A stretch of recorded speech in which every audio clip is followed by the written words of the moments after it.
contre, voilà, c'est pour ça que je vous proposais, c'est parce qu'on a des polaires de la poissonnerie. Donc comme ça, au moins, vous salissez pas votre vêtement. D'accord, ok. Hein, je peux le en mettre mettant, elle est très chaude, Oui, cette d'accord, polaire-là. ok. C'est Bon, bah, pour je ça. vais mettre ça alors. Hein, Ça roule. la polaire est très chaude. C'est sympa. Donc, les pantalons, où est-ce qu'il est passé?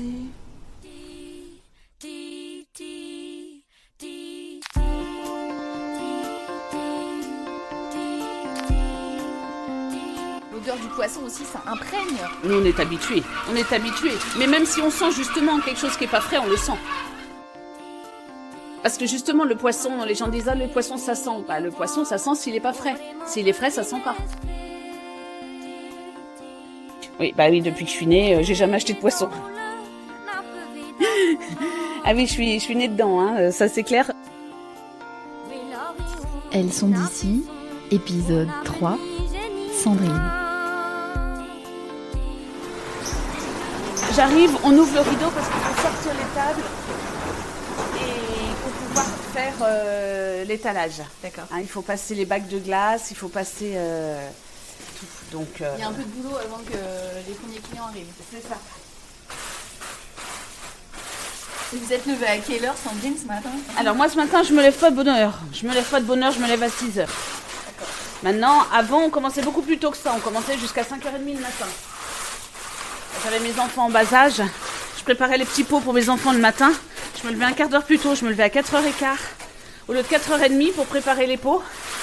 Et après, j'étais partie à 5h15 pour être là à 5h30. Donc moi, je m'appelle Sandrine Pierre. J'ai 54 ans. Je tiens la poissonnerie Michel Pierre avec mes frères. Alors je casse la glace, sinon ça fait des blocs. Et ça va être plus facile à étaler. Mon frère se lève à 2h15 le matin pour aller faire les achats à Lorient. Donc il travaille le matin uniquement, l'après-midi il dort.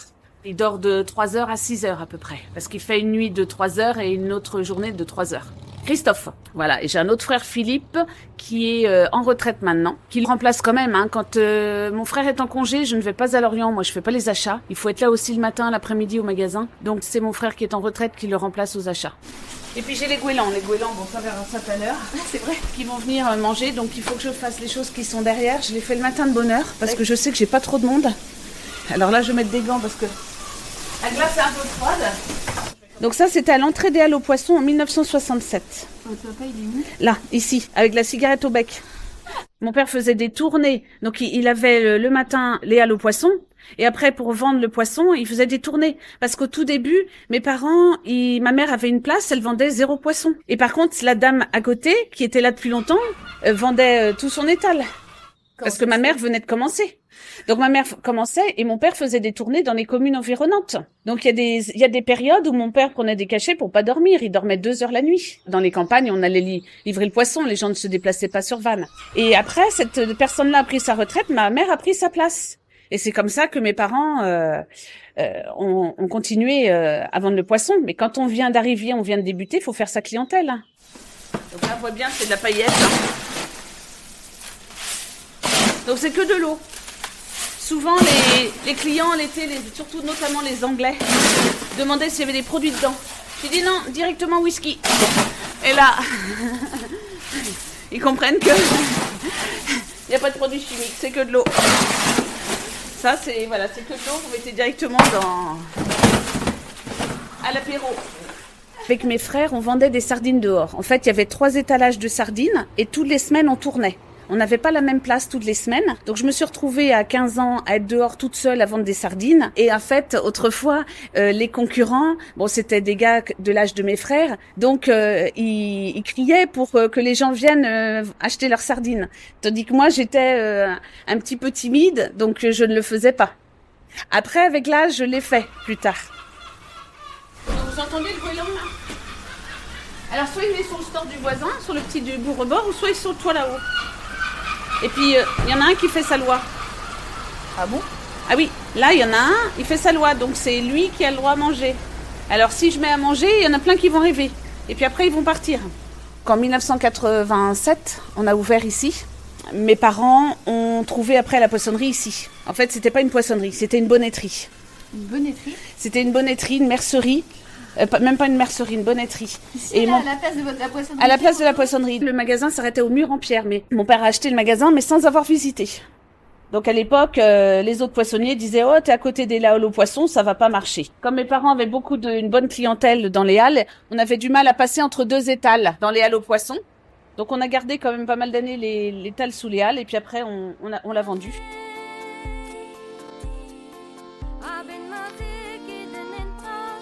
Dans les halles, on avait les femmes de pêcheurs qui vendaient quand même dans les halles.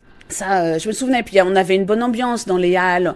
On se connaissait tous. On pouvait prendre un pot le midi ensemble parce que c'était la fin du marché. Donc je l'ai remue et si ça sonne trop, c'est qu'il y en a une qui est ouverte.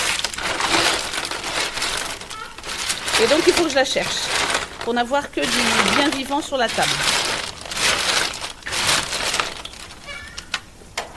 C'est vrai que finalement, dans l'alimentaire, on est les seuls à vendre du vivant. Et c'est ça qui est agréable. Les gens, surtout l'été, les touristes, les enfants, oh, ça bouge. Donc, alors voilà, on met la main dedans pour leur montrer que ça bouge bien. Voilà, et les gens s'arrêtent. Là, je vois dans les halles d'Hélice, quand j'y étais, voilà, et on voit tout de suite si ce sont des touristes ou pas. Donc, j'enlève la glace qu'il y a sur le poisson et le film pour protéger un film.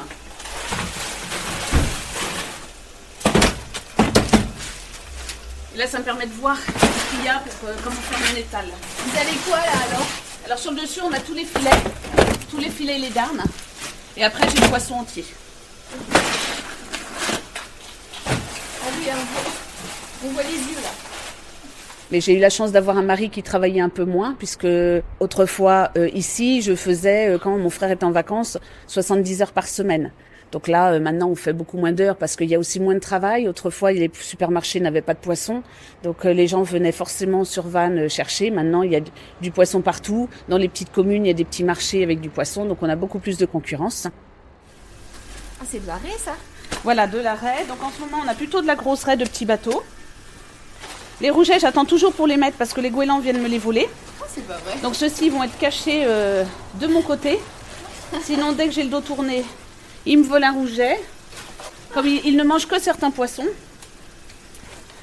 Ils ne mangent que les... Et j'en ai pas beaucoup de poissons qu'ils aiment en ce moment. Ah bon? Donc à part le rouget et le saumon, là on les entend, là. Le jour commence à se lever, donc ils vont arriver. Dès que le jour se lève. Quand on a eu notre troisième enfant, il a pris un congé parental. Donc il est allé à la CAF pour demander les démarches à faire. Et là, la personne lui a dit, donc c'était il y a 20 ans, mon fils a eu 20 ans la semaine dernière, à la CAF, on lui a dit, c'est quand que votre femme reprend le travail? Et il a répondu, mais non, c'est pour moi. Et il y a 20 ans, je pense que c'était dans les premiers qui prenaient des congés parentaux. Les femmes sont de plus en plus entreprenantes, et heureusement, hein, l'égalité homme-femme, on en parle. Les navigatrices, il y a beaucoup plus de femmes. C'est formidable ce qu'elles font, hein, les tours du monde, c'est bien. C'est bien, il y a du changement. C'est-à-dire qu'autrefois, moi je me souviens pas que les grands week-ends on travaillait, mais là on travaille encore plus parce que les gens ils bougent sans arrêt. Donc on se retrouve avec les Airbnb à ce que les gens soient là le week-end, même au mois de janvier. On a des touristes toute l'année maintenant. C'est impressionnant. Donc les grands week-ends qui vont arriver là cette année, c'est vendredi, samedi, dimanche, alors là ça va être la folie. Mais on va pas se plaindre, hein, puisque maintenant, en ce moment, on travaille moins. Il vaut mieux travailler, faut mieux être là quand il y a plus de travail. Hein. C'est l'heure des écoles, il va y avoir un peu de circulation. Oui, il va être 8h15 là. Oui, c'est ça. Donc, à 8h30. Ah bah, ce qui est marrant, c'est que mon frère a dit je me lèverai jamais à 2h du matin comme mon père, et que c'est lui qui va faire tous les jours les achats à Lorient. Et que moi, après, quand j'étais à faire mes études à 18 ans, je disais je travaillerai jamais avec mes frères. Voilà, le résultat. Donc, faut faire attention à ce qu'on dit. Mais bon, on est jeunes. Hein. Mais par contre, avec le réchauffement, on a plus de bars, on a moins de cabillots. Voilà, ça évolue. Il y a des sardines, il y a des maquereaux, et encore les maquereaux moins. Là, ils vont restreindre la pêche des maquereaux l'année prochaine, donc ils vont être chers. Donc les gens, ils sont effarés de voir le prix des maquereaux. Mais nous, on n'y peut rien. Hein. On est obligé de faire avec la pêche. Hein. Le matin à Lorient, si on veut pas le poisson, ben on n'appuie pas sur son boîtier. Si on le veut, on reste appuyé sur le boîtier. Hein. C'est des ventes informatisées. Autrefois, mon père, quand il achetait du poisson, il achetait au pan coupé, il achetait direct avec le pêcheur. Donc c'était pratique. Il le connaissait déjà la veille, il savait ce qu'il avait. Voilà, il va lui dire, je te prends ça, ça et ça, quoi. Donc on négociait, c'est ça, c'était plus humain, on négociait avec le pêcheur, on pouvait négocier par rapport à la quantité de marchandises qu'on prenait à l'année. Alors, pour être tranquille, mais j'attends encore un petit peu, j'ai des déchets pour lui. Oh, vous lui avez prévu un petit déj? Oui, parce que sinon il va me voler mon poisson. Alors le goéland, je lui donne 3 têtes et il s'en va. Et après, j'ai la paix pendant 3 heures. C'est pour ça. Là, j'attends un petit peu. Parce que sinon, il va revenir à 11 heures. Dans 20 ou 30 ans, il y aura la moitié de l'étal qui seront des filets tout faits. Puisqu'en fait, maintenant, les gens ne veulent plus décortiquer un poisson. Ils ne le savent pas. Les jeunes ne savent pas parce qu'on leur a pas appris. Et les anciens, ils ont la flemme. Je vois une dorade, un bar, c'est systématique en filet, les maquereaux. Et c'est plus les gens de la ville. Parce que quand j'ai été de 17 ans à Plescope, moi, le maquereau, on me le demandait rarement en filet.